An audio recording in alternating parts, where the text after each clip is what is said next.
Hi, I'm Yasmin, and I've always been drawn to storytelling as a form of creative expression. I hear it in everything, whether it be listening to music and going to concerts, performing my love own hip work, hop, but I think he hates me. For context, we were cool. Used to kick it way back when. watching TV, or even overhearing my mum or dad having a conversation that I probably shouldn't be listening to.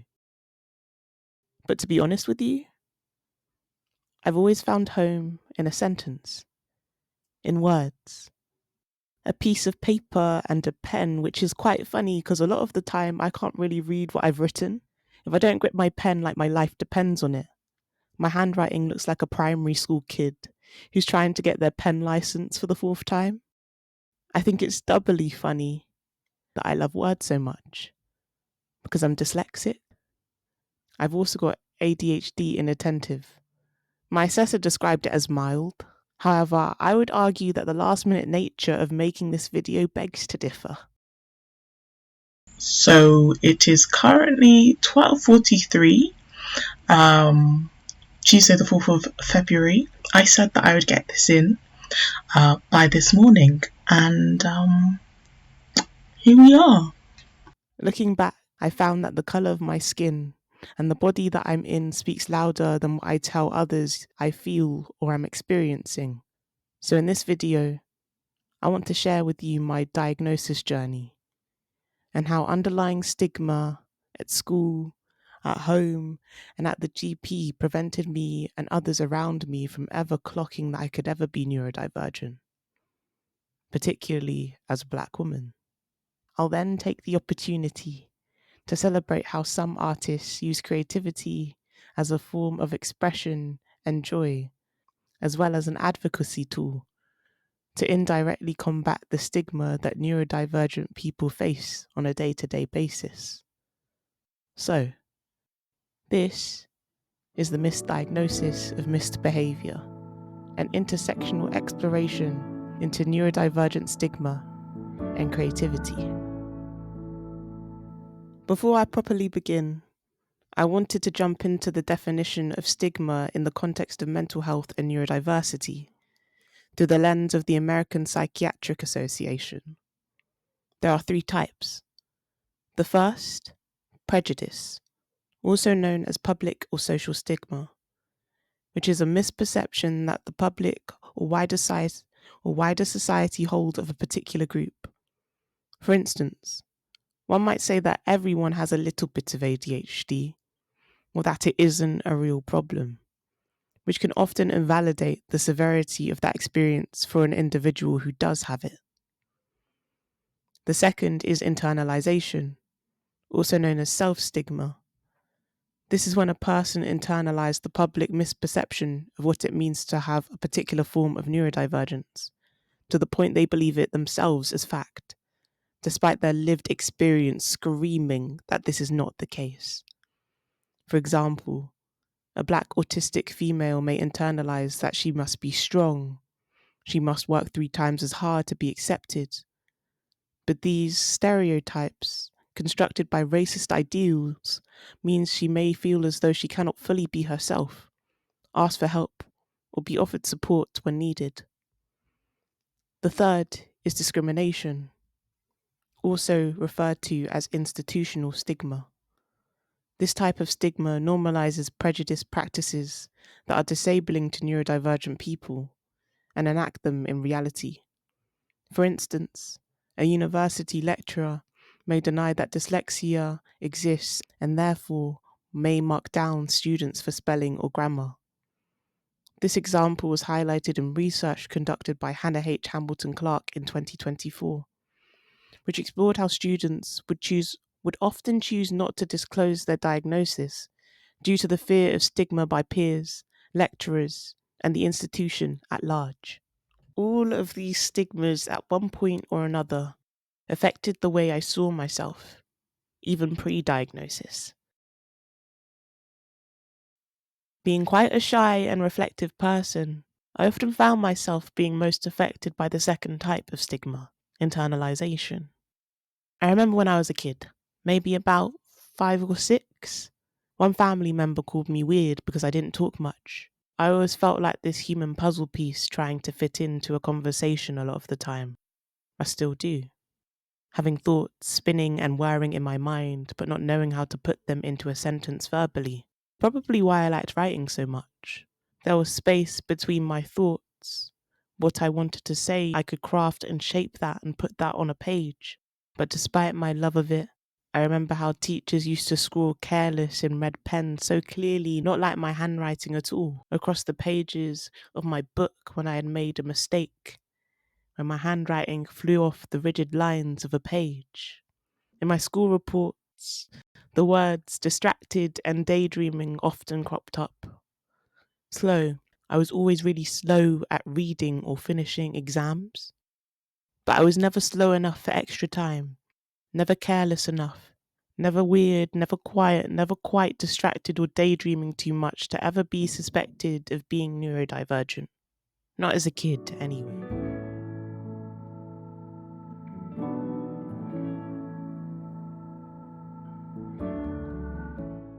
In my late teens, it became more apparent though. It's 2017. I'm 17 years old. I'm sitting in front of my GP a couple of months before my A-level exams, crying. Remember when I said I felt like a puzzle piece in a verbal exchange? The thought of talking to people and holding a conversation beyond a, "Hi, how are you? I'm fine," was a lot. But crying in front of a semi-stranger? Wow. But I did.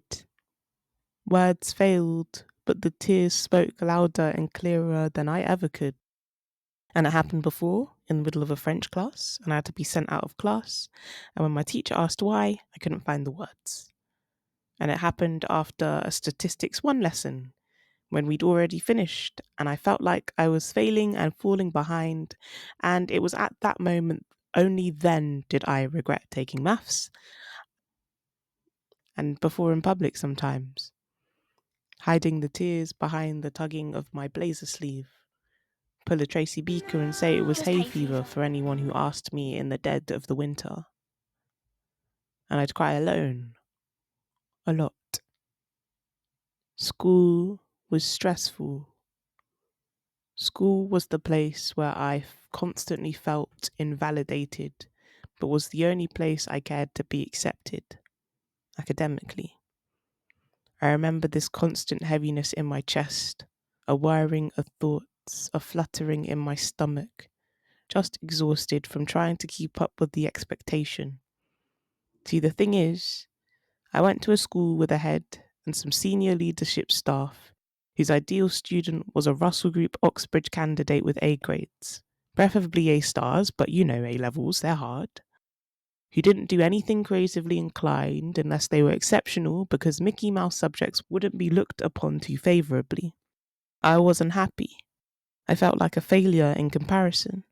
How did I go from getting A stars and A's at GCSEs, ready to take over the world as a computer scientist, to barely scraping C's and wishing I was writing and studying English? Because no matter how hard I tried, the more I failed, the more I fell behind. But my teachers were too stressed over the pressure put in place from SLT to interrogate why. Instead, saw my grades and called me careless, lazy, accused me of not working hard enough despite the black bags under my eyes saying otherwise. So I started to care less about who I wanted to be, and instead how I wanted to be validated by teachers and perceived, losing myself but knowing deep down that if I did, I might, maybe just get an ounce of respect. Newsflash, it wasn't worth it. I was conforming. I was burnt out. Back to the GP again. Prior to crying, I was mumbling about not feeling too great and school being kind of stressful. She diagnoses me with low mood, tells me I should go for a walk, do some meditation, take breaks, drink more water, do something for myself, and yes, that helps. But in that moment, when my body refused to take no for an answer, and my words disappeared, and my brain couldn't find the right ones to make them match and fit into the sentence where I tried to explain that I felt like no one at school saw me as human. I felt like a machine and like my life wasn't really mine, and I tried so hard to fit in, to do my best, and it wasn't working. No words were coming out of my mouth. Instead, I latched on to the only feelings I had: overwhelm, frustration, a lack of patience, and a need for a solution. I broke down and started crying. I didn't want to do that, but I did. My GP looks at me, upset. The results on a scale of 1 to 10 survey in her hand. She diagnoses me with depression.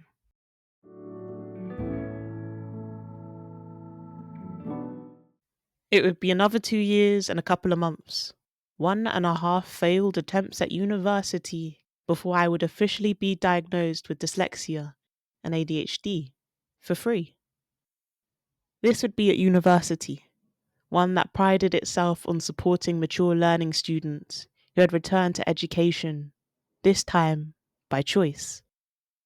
These students were often the same people who had been told that they were not smart enough or had their academic spark beaten out of them during formal years of education, even though most of them would have likely been neurodivergent, potentially. It's important to have organisations like these to hand over the baton of support so that students, regardless of their age, have the resources they need to run the rat race that can be higher education or just education in general. I'm forever grateful for that. But in relation to this miss or underdiagnosis, I wanted to highlight a couple of things. Number one, the underdiagnosis of neurodivergence with anxiety and depression is particularly common among women of colour, and in this context, Black women. This is made evident by a lady called Tina, a neurodivergent freelance writer. In her article, I Am Black, I Am a Woman, I Am Autistic, she explains sexism and racism are massive barriers to diagnosis and support, and we're more likely to be misdiagnosed with a mental health condition because of this. In addition, in a Stylist article written in 2021, it was revealed that writer and content creator Chanté Joseph was also diagnosed with depression before she was identified as having ADHD when she got a private assessment through her first postgraduate job. As a segue, I'd like to highlight that for a lot of people, getting a diagnosis is a barrier to accessing the support needed to be the best. Scrap that. Just to be yourself in the first place. It's a barrier from preventing the lack of self-esteem and the meltdowns and the breakdowns in front of GPs and teachers and even alone. Getting a diagnosis is often the key to accessing the support necessary to survive and thrive too. Reasons for this include excessively long waiting lists, high costs to receive a diagnosis privately, and sometimes even a lack of support post-diagnosis. This leads to my second point. Mis- or underdiagnosis can also be caused by the stigma that surrounds what it means to be neurodivergent, being modelled on white boys and males, as well as the need to adapt to fit in. As a result, many either unwittingly mask. Masking often means we hide our true feelings and personality, or more specifically, identifiers of our neurodivergence, to fit into what we think is expected of us in a neurotypical world. This could be anything from stimming to fidgeting, or even trying to navigate ways in which you speak so it sounds more palatable and non-threatening to the person you are talking to. Basically, masking is a thing that we do and it's bare exhausting. And finally, number 3. The diagnosis of depression, for me, I believe, is a symptom of the systemic overlooking of my neurodivergence. As a result, people like me, women, and certain groups of global majority folks slip through the stats and therefore cracks of underdiagnosis as children. We find ourselves internalizing our lack of eye contact as a form of disrespect towards our elders, met with a spectrum of punitive measures. Our inability to communicate as shyness or weirdness, our processing as an issue that makes us stupid, and our constant loss of keys and phones as forgetfulness that we will grow out of, but we don't. Instead, it becomes something we increasingly grow into as the masks slip and our need for support increases.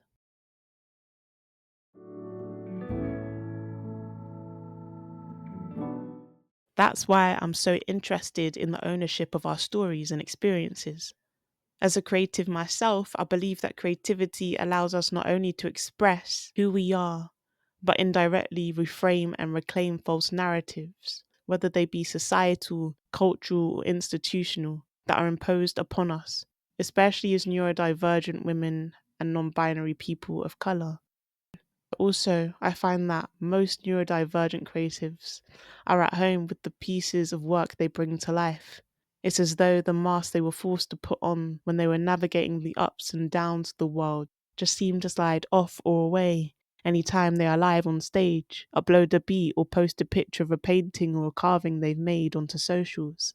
It's like they're at home with the idea of being vulnerable and bearing their souls, despite being the same people who might fear having a conversation one-to-one, but are able to do so seamlessly when on stage with 100+ people present, watching them.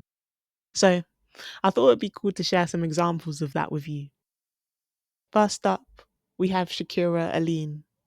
She is my work colleague, a friend, and an incredible musician and writer.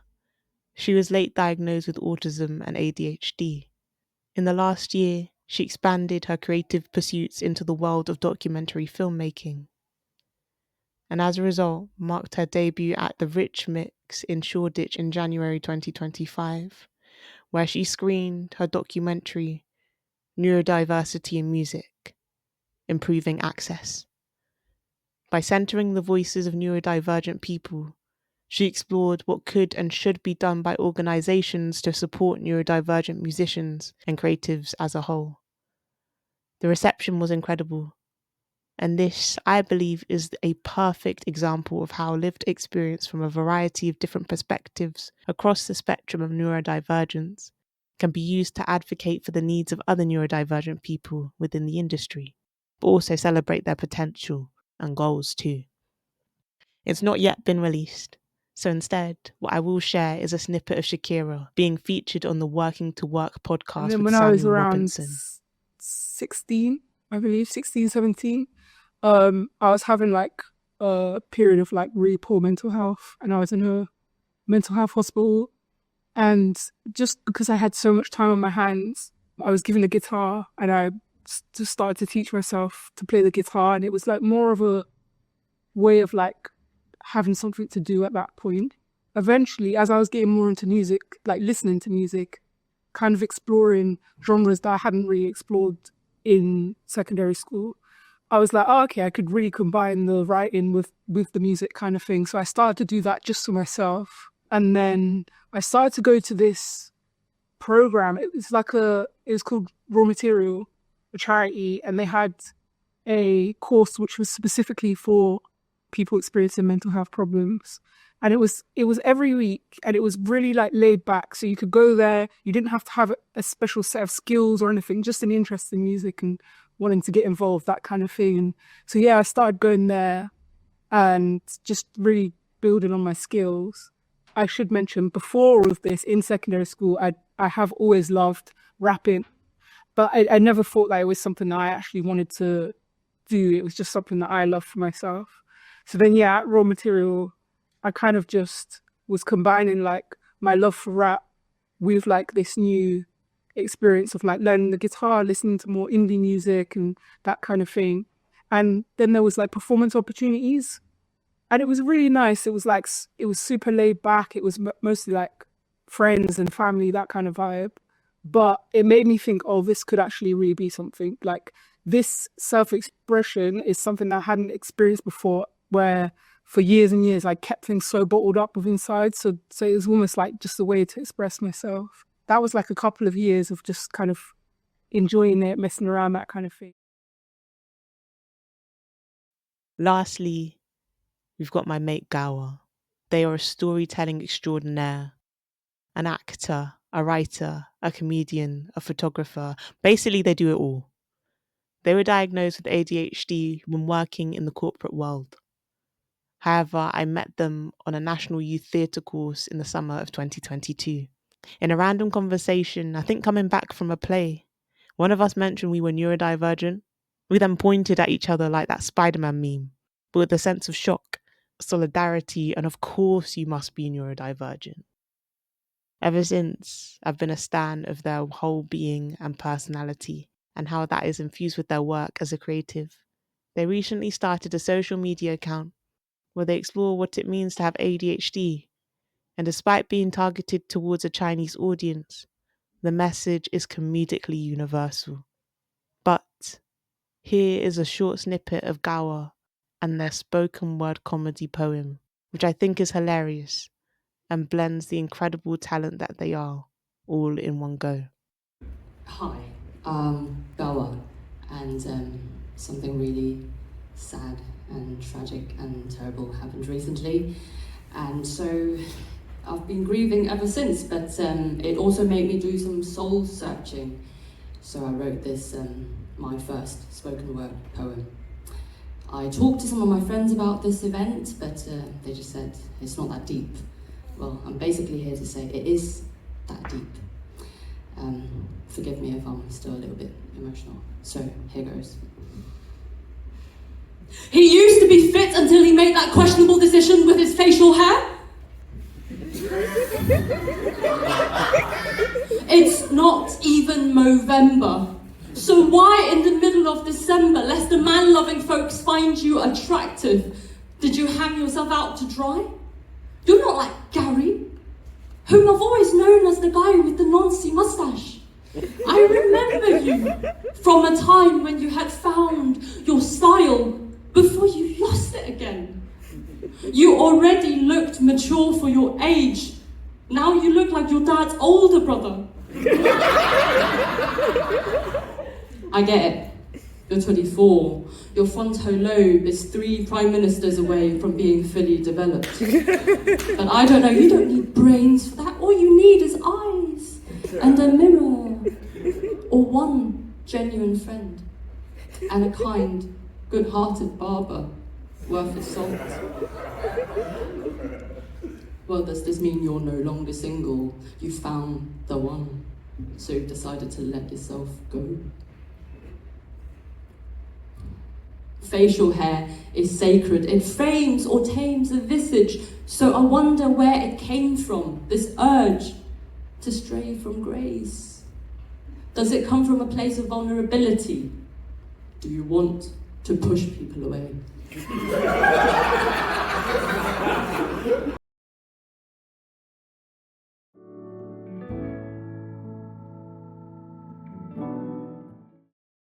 Finally, I want to close out with a short free write that I have written, reflecting on the role of creativity as a tool of unmasking and letting people in. Here's to allowing us to speak our truths, to let our bodies speak and our skin sing. We are here and we are flawed, not because of how we think, but because we are human, and in our humanity, how we exist are inevitable differences. Those differences allow us to be who we are, and that is exciting.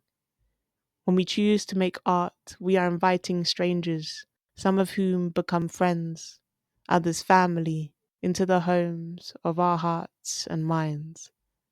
To take their shoes off, perhaps offer them a cup of tea and whatever biscuits you have left after having gone to town with the chocolate hobnobs the night before, a seat on the sofa or the carpet of your bedroom floor, to have a conversation where they let you speak and hold space for you to be, where they see you or hear you whole, hear you fully, no judgment, no fear, no censoring, no test, no stress, just a half-eaten hobnob resting on a plastic pink kiddish IKEA plate. just self-expression, just pure creative intentions, just connecting, just connection, just connection. I'm very grateful to have cultivated that with you now. Thank you for listening.